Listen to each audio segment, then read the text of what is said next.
Hello, welcome to the bass lick in every key series. In this series we are taking one lick or one part groove and running it through all 12 keys. It's a great way to truly master it, building your technique, improving your ear and getting comfortable all over the fretboard. So let's get started.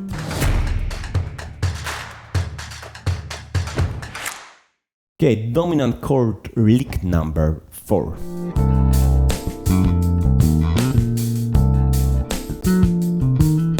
Here we are playing actually whole lick in quite close position. We are starting from the root note, and after you can find the full version along with an explanation on my Patreon. Come, be a part of it. I would love to share more with you.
Now is your turn for practicing, and see you in next video.